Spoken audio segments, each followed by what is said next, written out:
Hello, everybody, and welcome to English Grammar with Ameya sir. And it's time that we get back to the ninth and 10th standard English medium, higher level. They were going through their unit tests, and so we took a break from the ninth and 10th standard English medium, and we utilized the time very nicely. We did some chapters for the Marathi medium, and also some other things that I could share for fun with you. But now it's time to get back to the ninth and 10th standard, and we are going to start with a wonderful poem for the ninth standard. We are talking about the state board, and the name of the poem that we are going to see today is Invictus. It's written by William Ernest Henley, and by the way, it's unit 2.1. I repeat, it's the state board that we are talking about.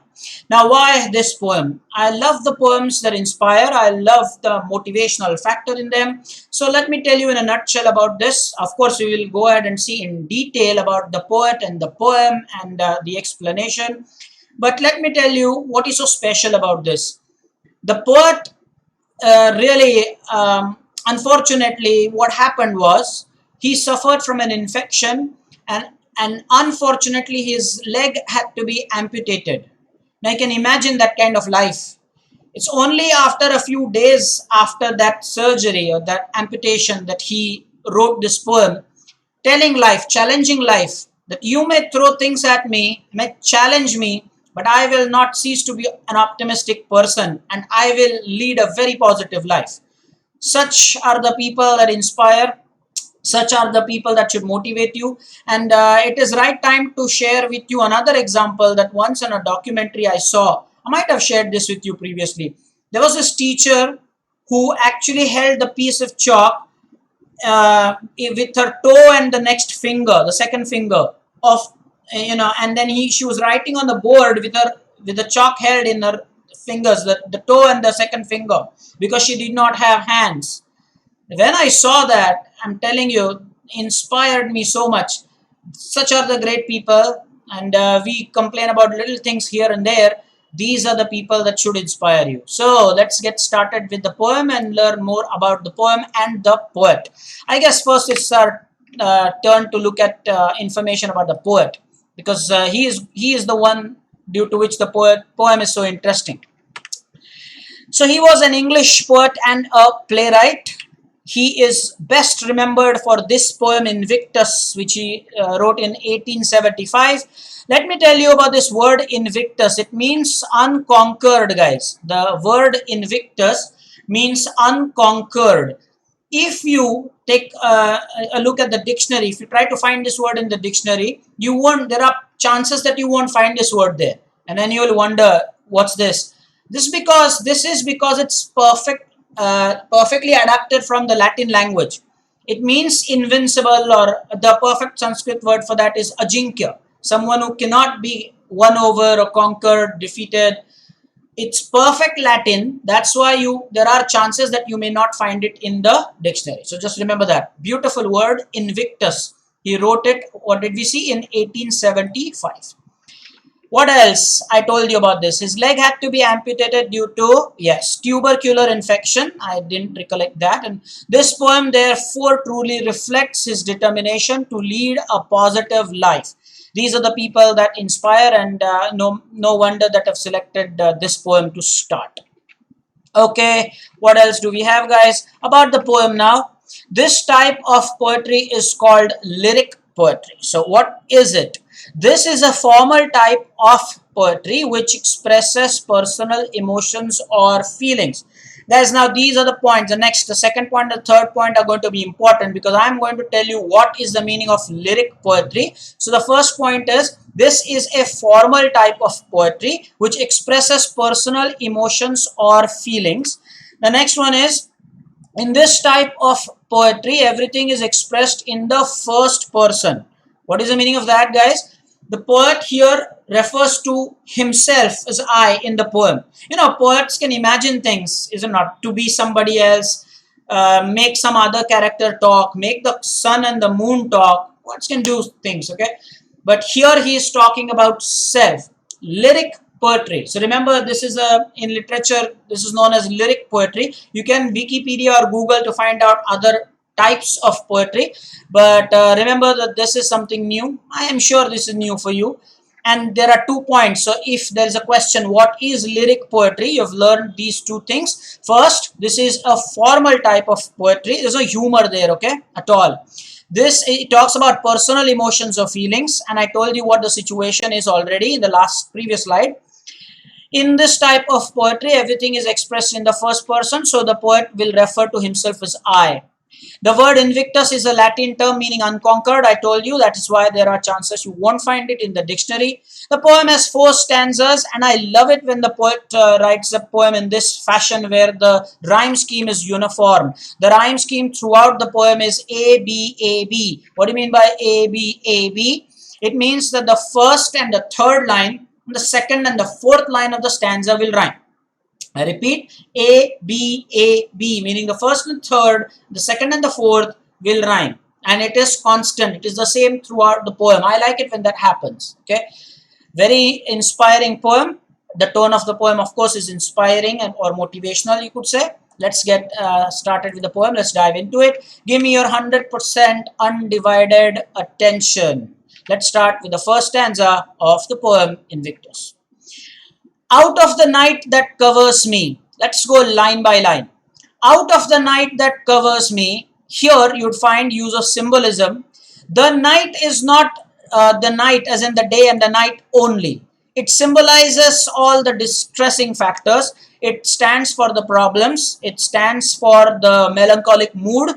So out of the night that covers me, the poet saying that the atmosphere is gloomy, and he refers to that as the night. So this is symbolism, and in this poem, it's a poetic device question. You could have this asked by the board or your school. What is symbolism? And point out a few examples, or pick out a few examples, and we will deal with that. But the first one is the night. So the poet says, I told you that his leg had to be amputated, and he is definitely going through some really tough times. So he's saying, out of the night that covers me, I am surrounded with tough situations, challenging situations. Covers me is totally surrounds me. Okay, the things have totally surrounded me. Then he says, black as the pit from pole to pole. By the way, the night means deep distress, and we'll take a look at the figures of speech later. Pit means a deep, large hole in the ground. The poet says, black as the pit from pole to pole. So here he's saying, by pole to pole, there could be an alternative meaning. Here he's talking about North Pole and the South Pole, so maybe the center of the earth. That is one meaning. The other meaning is, it is exceptionally dark as the dark pit. And from the top end to the lower end, I see no way out. But you all know that the poet is going to remain optimistic. So he says that there is always an opening at the other side of the tunnel. So he knows things will change. But at the moment, they are definitely really depressing. There are a lot of figures of speech. We just saw that. So maybe later we'll see them. I thank whatever gods, maybe G could have been capital here. However, this is not wrong. I thank whatever gods may be for my unconquerable soul. Let me explain that to you. The poet is thanking whoever is up there controlling the world, the almighty, you know, the God, the universe, whatever you want to refer to it as, the forces of nature. So he is thanking gods. Why? He is thanking gods for the unconquerable soul that he got. S-O-U-L, not S-O-L-E. Unconquerable soul. So he's thanking gods that you gave me a soul that is just too strong. I am not going to surrender to these situations. I will not give up. Very important. As you must notice that motivation is something, inspiration is something that comes from within. I've said it many times, I'll say it again. Motivation and inspiration come from within. If you look at external motivation, let's say you attend this lecture for motivation, you listen to me and feel motivated. It is external motivation, that is good. But then there is, after some time, of course, it will cease to provide motivation because it is external. The moment you realize things and you inculcate that positive nature in you, within you, you imbibe those qualities, then you will find out that it's never ending. then you are a never-ending source of motivation yourself. And I urge you to do that. Motivation, inspiration comes from within. And I think the poet definitely has that. That's why he is confident of battling this tough situation here. Let's deal with the figures of speech. So he's thanking God for his unconquerable soul. This line has got 3 figures of speech, guys, and it's time now for me to deal with an important FAQ. FAQ is frequently asked question. So what is this frequently asked question? I get this asked a lot, and year after year I get this. So if there are more than 2 or 3 figures of speech, should we write them all? Yes, the answer is yes. Don't select the easiest one, just write that one figures of speech and let the others go. You can also forget your marks then. So don't let that happen. And write them preferably in a descending order. I'm going to explain that. What did I say? You have to write down all the figures of speech, all the figures of speech that apply. And you have to write them in the descending order, meaning, let's say that for a line, onomatopoeia applies or onomatopoeia applies, both are the right pronunciations, and also alliteration is applicable. So I strongly suggest that you write down onomatopoeia first or onomatopoeia first, and then you write alliteration. Because as a student, then you can tell the examiner that your observation is perfect, your study is better. You just shouldn't write alliteration and forget. If there is onomatopoeia, write that first. Tell the examiner that you've observed that, you know that. And then yes, you can write down alliteration, because alliteration is just the repetition of a sound, of a syllable. That's easy to spot. Come on, admit it. It's easy to spot. In fact, most students when asked figures of speech look for alliteration first.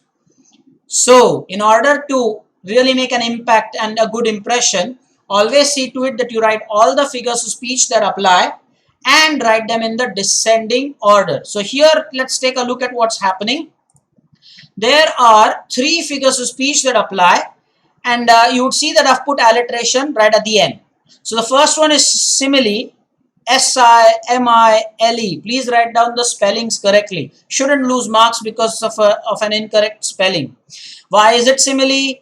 Black as the pit, is it not? So the distress, the night, or the problems are directly compared with a dark pit. Repetition, why? Because the word pole, you can see, has been repeated for a better poetic effect. And yes, last but not the least, alliteration. Of course, I've put it at the end, but you have to write them all, I told you. The sound P has been repeated. Now remember, this is not alliteration because the word pole and pole are repeated. That's repetition. Because pit and pole make the same sound, okay, at the start. P sound, the P sound. That's why you have these 3. Now, I won't give you a separate minute for this. I think you can pause the video and please allow me to go to the next slide. Pause the video to make these entries, okay? So, second stanza, again, stop doing your work and give me 100% undivided attention. Let's see what the poet wants to say. In the fell clutch of circumstances. Fell clutch is a wicked trap. Very wicked trap. So the poet says that I have been trapped by life. Life has tried to trap me, let's say, but the poet is so optimistic, he's going to clearly say, tell life that I'm not going to give up. Fell clutch of circumstances. I have not winced. Let's see that later. Winced nor cried aloud. Winced means move or jerk with pain, with intense pain and agony. I have not winced nor cried aloud. Under the bludgeonings of chance. Bludgeoning means heavy beating with a tool. In fact, heavy beating with a club, you can say. So life has actually given me a good beating. I am surrounded with problems, but I have not cried, I have not winced, and I will not give up. What a strong determination shown by the poet. Brilliant, is it not? He further says, my head is bloody but unbowed. My head is bloody, sure, I'm bleeding, but unbowed. Guys, remember, bow and bow are different. What did I just say? Bow and bow are different. The bow is a part of the uniform or the curve, like the rainbow or the bow and the arrow. That's bow. To bend down is bow. So there is a difference between bow and bow. This is unbowed. So my head is bloody but unbowed. I am not going to bow down, he says. Wonderful. Figures of speech there. Unbowed is not giving up to pressure or to demands, not to yield. And yes, in the fell clutch of circumstances is personification. Guys, you will see that the poet is used personification a lot of times. So this personification is because the circumstances are personified. They have been given the quality of clutching, that's grabbing. Okay, to clutch is get a firm grip or hold on something. Okay, clutch. Fell clutch of circumstances. Do you need to be given a minute? No, I will say you pause the video and allow me to go to the next slide. The poem is very inspiring. Oh, by the way, beg your pardon, there's another entry. Told you there's a lot of personification. This is another example there. Under the bludgeoning. Bludgeonings, okay, the fate, destiny, chance, you know, the word used by the poet is chance here, is given the human quality of beating violently with a club. So remember, destiny is not somebody who's living. So for the fate or the destiny to be beating somebody definitely is personification. I'm sure that was the last entry. Beg your pardon, there was this one more entry. Pause the video. Okay, we will proceed to the next one.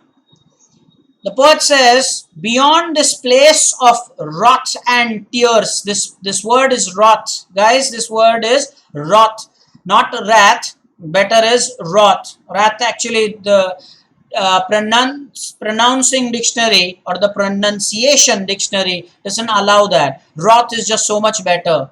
It means anger, by the way, and I've mentioned it here. It's wrath. Beyond this place of wrath and tears. So he is saying that this place, this world is full of wrath and tears. That means anger and pain. Looms but the horror of the shade. That means hangs overhead as a threat. What? The times, the difficult times are always there hanging overhead. The poet says that life always, is something where you will always find there is a threat constantly looming over your head, and something for you also to learn. What happens is we tend to believe that just because a few bad things have happened in the past, nothing ever is going to go wrong ever again later. But that's not how it is. As long as there is life, now you may not like it, it's the bitter truth, but listen to this. As long as there is life, there will be challenges. I repeat, as long as there is life, there will be challenges. And hey, if there are no challenges, life will be bloody boring. Again, you may not believe it when you listen to it for the first time, but that's a hard fact. Take it. School, take it. As long as there is life, there will be challenges. So never assume that whatever you faced last was the last.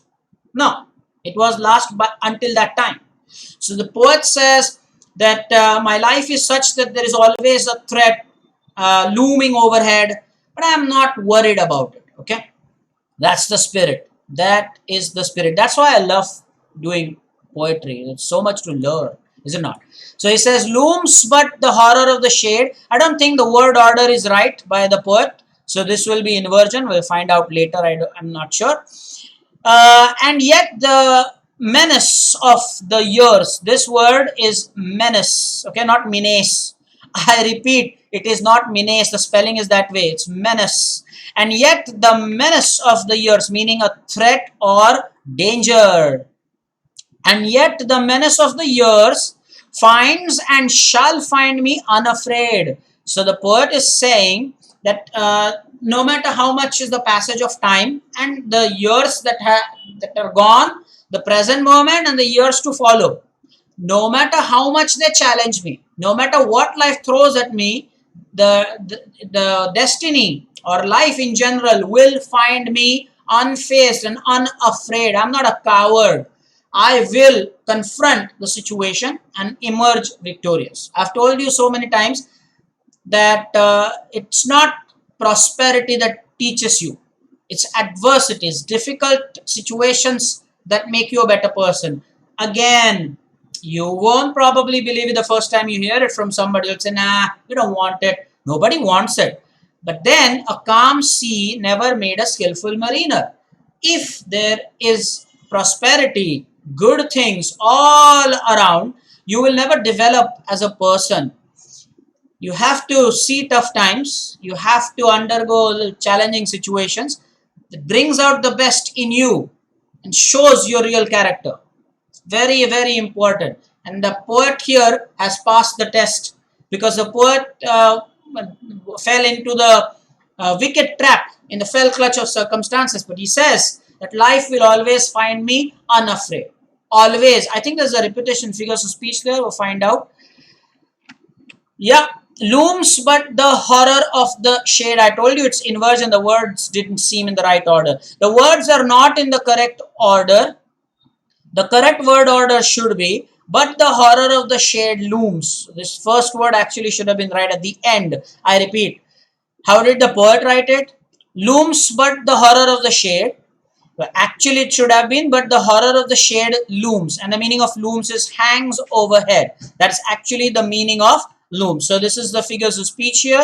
Kindly make a note of it. Pause the video. Allow me to go to the next one. Hopefully, there are no more entries. Let's check. Yeah, there is one more entry. Good that we check. Finds and shall find. Oh, I did mention about this. Yes, I did mention about this. This is repetition. The word find has been repeated for a better poetic effect. And very important, guys, W-R-A-T-H is not rat. It's actually rot. Just remember that. And I'm not sure, but maybe next time I will share with you books that I recommend to be followed for learning authentic pronunciations. This is again an FAQ. Students always ask me, sir, how do you know whether this pronunciation is correct or not? Yes, some things by study and by years of experience, but basically if I have to show some evidence or proof, yes, there are books that you have to follow which are authentic. So next time maybe I would share with you the names of those books that I follow. They are very authentic. So you can treat them as something that is very concrete evidence. I will share dictionary wise Oxford dictionaries and Cambridge dictionary, and the pronouncing dictionary is also the Cambridge pronouncing dictionary. Remember, when you say pronounce is pronounce, but when you say pronunciation is done that way. So pronouncing dictionary by Cambridge and Oxford English dictionary, very authentic. Just follow them. Okay. Is there anything else? I don't quite think so. So pause the video. Let me go to the next one. And this is the climax, the last stanza. By the way, every time the rhyme scheme needs to be checked. I'm sure you can do that. Revisit the stanzas. We'll do it for this stanza straight away. The first line ends with gate. The third line ends with fate. So that's AA. The second line ends with scroll, and with the fourth line, the last line, with soul. So A, B, A, B. These are A, the first and third line. Second and fourth line is B. A, B, A, B. Throughout the poem, it's been that way. Let's start. It matters not how straight the gate. What do you mean by that? How narrow the gate. Straight the gate is how difficult the entry into the new world or the heaven is. How narrow the entry is. Now let's go and find out the in-depth meaning. The poet is saying the heaven, okay, the place that we know where people with good deeds go, the entry in the heaven is tough. And the poet says no matter how tough the entry is or how narrow that passage is, I will make my way, because I will always remain on the righteous path. I will never give up, because life is a battle. We have to fight. So he says that I will not give up. So no matter how tough the entry in the heaven is, I will get an entry. I am sure. So that's the spirit. So there's always this a parameter, and you will be judged whether you were good, bad. So he says that no matter how straight the gate, that is how difficult the entry into the heaven is. Now here there could be euphemism. Why is it euphemism? It is because he's talking of death. When do you reach gates of heaven? So when you die. So here there could be euphemism, because the harsh idea of death is expressed in mild words. This is also the right time to tell you, we're dealing with a lot of figures of speech, this is poetry, that you've requested a separate video for the figures of speech. I've received a it in the comments and also on the email. So here is the good news. The next lecture, I'll record a lecture in a couple of days time now. So that will be on figures of speech. Dedicated video for figures of speech. I will not cover everything in a single video because there are 20 to 25 figures of speech you all have. So we will make it a series. The first episode will be recorded on Monday, a couple of days later. So you should be happy that I have made a video as per your request, and we will have a series. So there will be 3 episodes or 4 episodes and so on. Anyway, let's get back to the poem. It matters not. It does not matter is the meaning. It does not matter how straight the gate, how charged with punishments the scroll. The scroll here is a large roll of paper. We can say divine paper. There's always this accountant or Chitragupt and the heavens who keeps an account of your life. So the poet says that no matter how tough, the punishments are for my deeds, I will always have good deeds to show, my fighting spirit to show, and I will get the entry into the heaven. Scroll is that divine roll of paper. Please remember that. How charged with punishments the scroll. The last 2 lines are my favorite lines of the poem. I am the master of my fate. I am the captain of my soul. Beautiful lines. What does the poet say? The poet says that I am the master of my fate. I am the captain of my soul. It's very important you know such things. I am the captain. So I govern my life and I will decide what is. That's why God gifted us this department, the intelligence. You cannot control destiny. Yeah, fine. Things will happen. People may come and go. Who you meet is beyond your control. Yeah, there are things beyond your control. But yes, there are things that you control. When life knocks you down, you decide whether to get back up or not. When somebody's punched you and you fall down, you decide whether to get back up or not. When you decide not to get up, that's defeat. But as long as you get up and fight back, get ready for a new battle, the fight is on. You've not lost. So he says beautifully, I am the master of my fate and I am the captain of my soul. My favorite lines of this poem. Here clearly you can see that there must be repetition. Yes, the words I am the and of my have been repeated for a better poetic effect. Mark it as important because this observation is very important. Don't just write down the words I am the are repeated. You can say that the words I am the and of my have been repeated for a better poetic effect.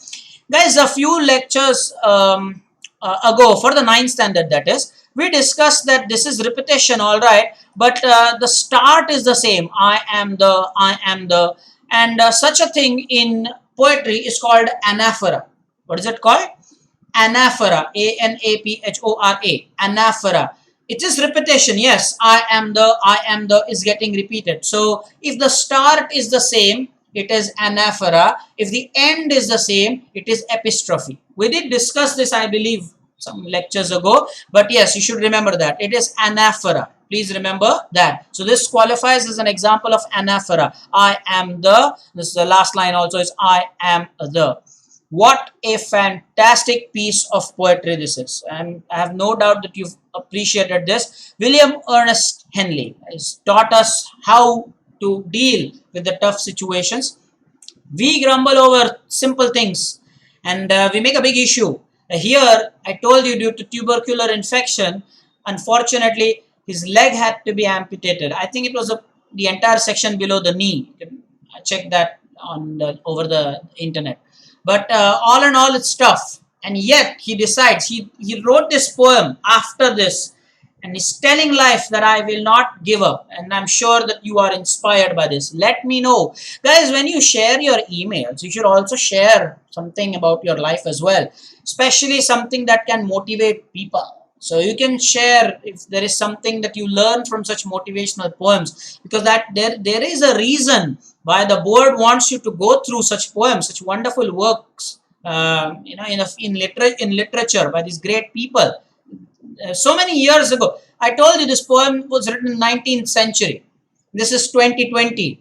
but yet it inspires us. So that's the beauty of it. That's why literature is so important. So important. I was teaching this lesson written by Achyut Godbole for 12th standard, where he says that science and technology is important, but music, art, literature is sometimes more important than technology, because that's way of life.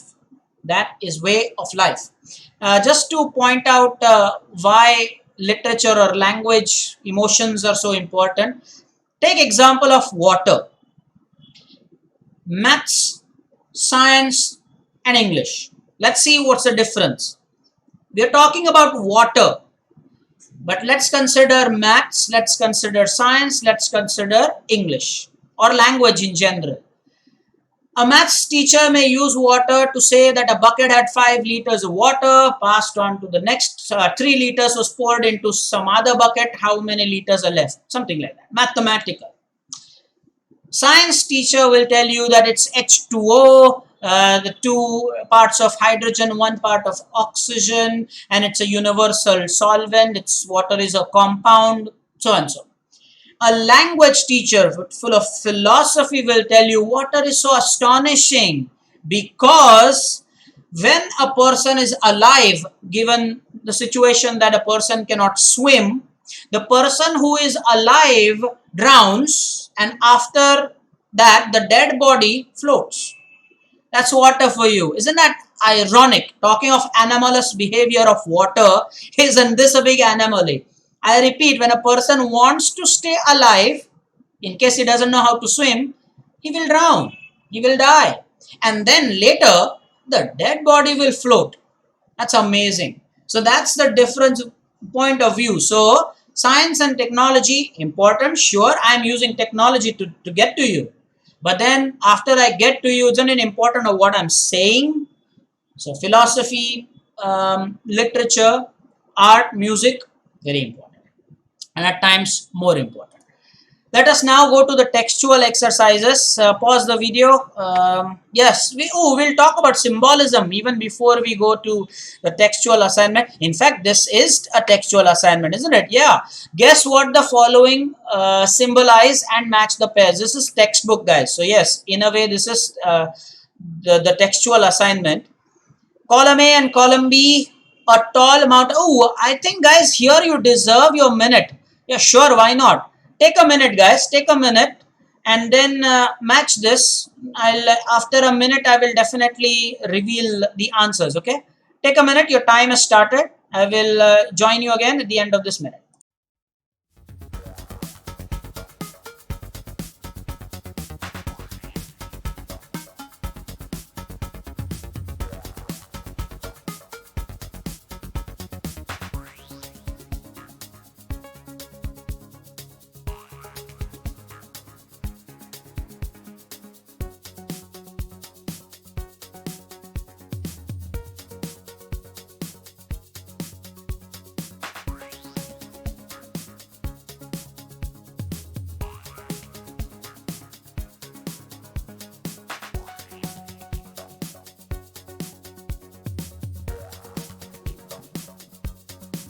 Okay, last 10 seconds.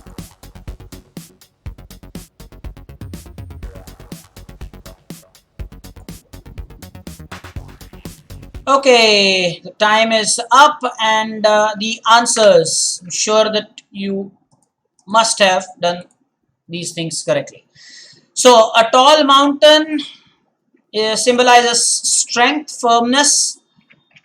A dark night, what does that stand for? Deep distress. In fact, we saw it in the meanings. A rose, ooh, how nice is that? Stands for beauty. Indubitably. Sunrise, what is that? Stands for or symbolizes hope. A flying bird symbolizes freedom. Thunder symbolizes the obvious, the last, always, no prizes for guessing that. All right, let's proceed to the next one.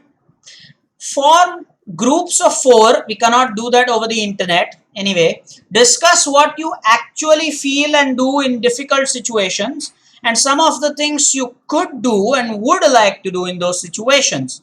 Guys, it's very important. So let's properly understand this question. What's this question?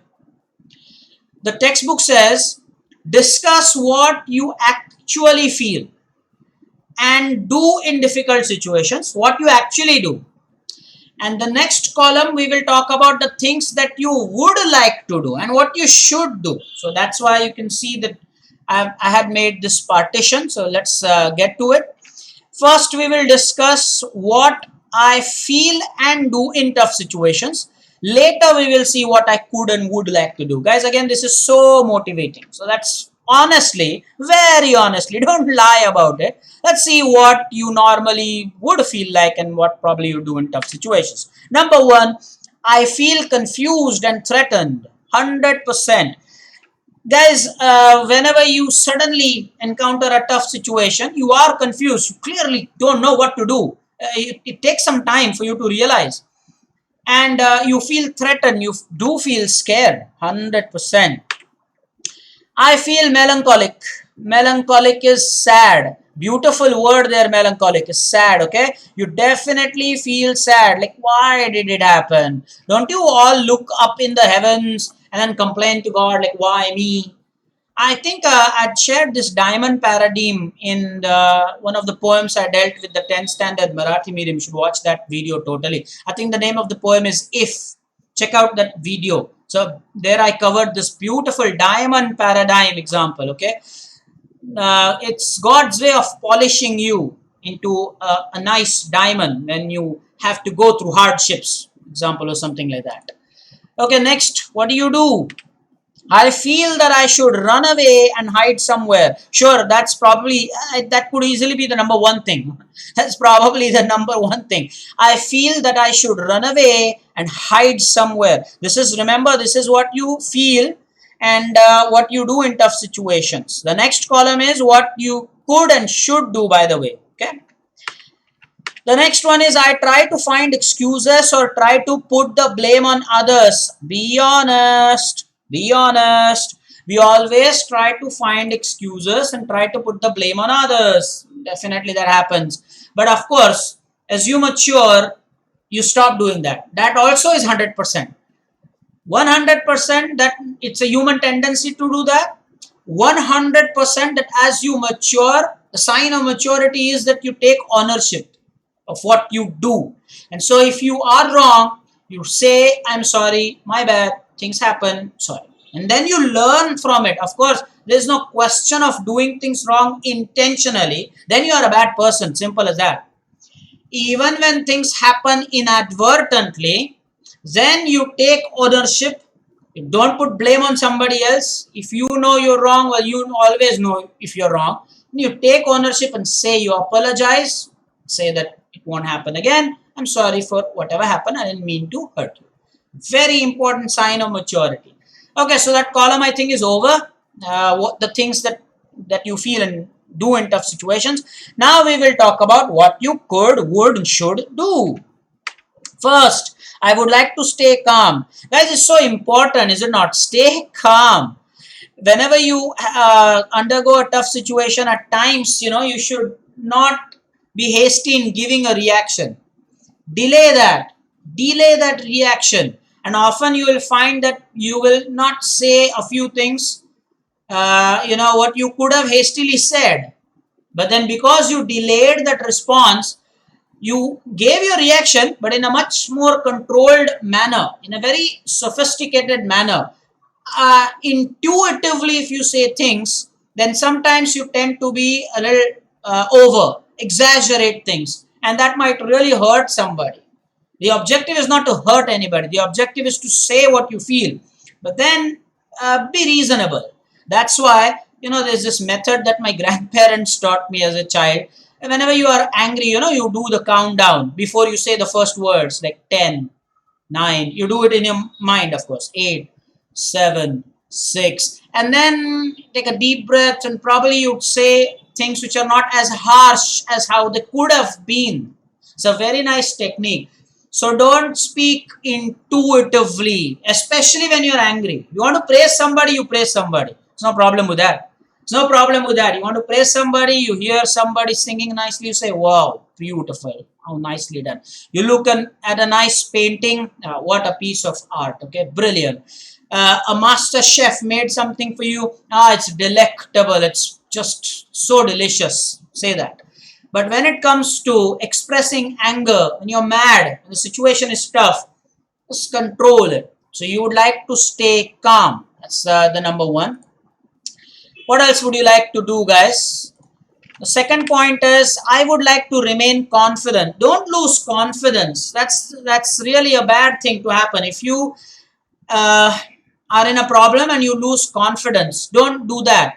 Simple example, guys. At your level, when you are a kid, I'm sure you got on the cycle, not your bicycle, your bike, and then you must have fallen at times.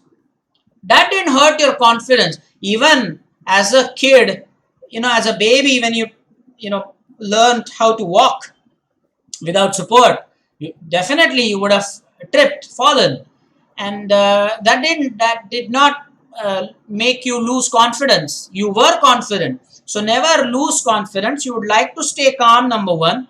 You would like to keep the confidence, as I said at the start of the video, I believe. Stick by your side. Don't give up your own side. Okay, just stay with yourself.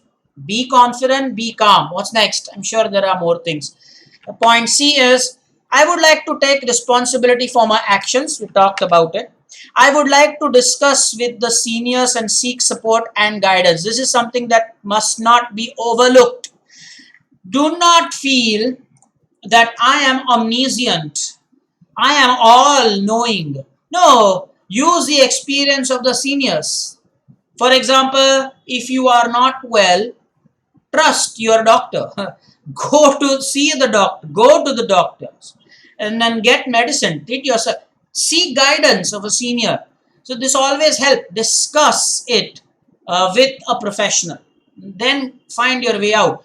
That's why people with experience are respected, because they will share things with you that may give you the confidence. And you might, for all you know, they might have undergone a thing which was far more severe than what you are undergoing at the moment. That's why this poet also, look at the situation and he still says that I will not give up. These are the things that you should do, that you could do, that you would do. All right. I think that's it. Yeah, sure. You can pause the video and kindly allow me to go to the next slide, please. All points are so important. Guys, here now we have this textual assignment where we are supposed to choose the correct option. There are quite a few. The first one is, out of the night that covers me, black as the pit from pole to pole. And what does it mean? The first option is, there is a pit between two poles which you cannot see at night. The second one is, I am in a pit that is covered with a black sheet. The third one is, the circumstances are as bad as they can be with nothing to hope for from any corner. The answer is, of course, the third one. Okay, next one. In the fell clutch of circumstances, I have not winced nor cried aloud. What does this mean? First, I fell down and cried aloud. Does that mean that? Second one, I have not expressed my grief even when I had to suffer great pains. Third one, I freed myself from a difficult situation and cried. The correct option is second one. I have not expressed my grief even when I had to suffer great pains. A few videos ago, I told you, don't always be seen complaining and crying. People don't like that. They'll distance themselves from you if you constantly share your problems with everybody. Be positive, share good things with people, but of course with a professional you can always seek help when you need. Next one, under the bludgeoning of chance my head is bloody. Does that mean, number one, I have suffered many setbacks and losses for which there was no reason? Second, I got hurt due to my own faults. Does that mean that? Or the third one, my enemies hit me till I started bleeding. The correct option is the first one. I have suffered many setbacks and losses for which there was no reason. Can happen, guys, can happen. But that's when you should not give up. Next one. And yet the menace of the years finds and shall find me unafraid. Out of the three things, what does that mean? It means the third one. Even though I am growing old, I am not and shall not be afraid. with years as your experience increases. Very important. And the last one, I don't think it's the last one. I think it's the penultimate one. We'll have it till F. How charged with punishments the scroll? What does this mean? Does it mean the scroll is very expensive? I think this option is laughable, guys. Does it mean I may have to pay for many of my mistakes, or does it mean I have to pay money as punishment? Option B, or rather the second option is right. The last one. I am the master of my fate. One of my favorite lines. The correct answer is the first one. I take responsibility for everything that happens in my life. I've already told you that's a sign of maturity. Now, what is important? Oh, there is this last one. How many options do we have here? How many questions? Okay. I am the captain of my... Oh, I know why I thought this was the last. Because this one and this one, the second last and the last line. Okay. So, I am the captain of my soul. What does this mean? It means that my actions are the result of my own feelings. Always think positive, and positive things will come to you. Okay, the critical appreciation. How are we going to deal with the critical appreciation, guys? We will take this as a reading assignment. You all know this reading assignment is an important thing. So I will have the critical appreciation now. Make sure that you read it with me loudly. You must be alone in your house watching this, and see if you are able to read fluently with me. Take it as a reading assignment. Your reading should also be very fluent. That helps. So let's take it as a reading assignment. Later, of course, you can pause the video and copy. Okay, this probably is the last thing that we will do in the poem in today's lecture. Let's go through it. The critical appreciation. This is the critical appreciation. I will read it. Try to read it with me. Let's get started. The poem Invictus is written by William Ernest Henley. The rhyme scheme of the poem is ABAB for all the stanzas. The poem has been adorned with beautiful figures of speech. The most effective is the use of personification. One such example is the line under the bludgeonings of chance, where chance or fate has been given the human quality of beating with a club. The tone of the poem is inspirational, and it is about displaying courage in the face of adversities. The poem motivates to exhibit determination and a strong will even in severe hardships. The poem urges us to take responsibility for our actions, but to stay unconquered, that is Invictus. Guys, were you able to do this? I'm sure you were able to do this. I have no doubt. Now, in case you were not able to read fluently, or if you felt your pronunciations were not up to the mark, always go back and do it one more time. I've never said that you should just copy my answers. If your teacher asks you to write critical appreciation, don't just copy this verbatim.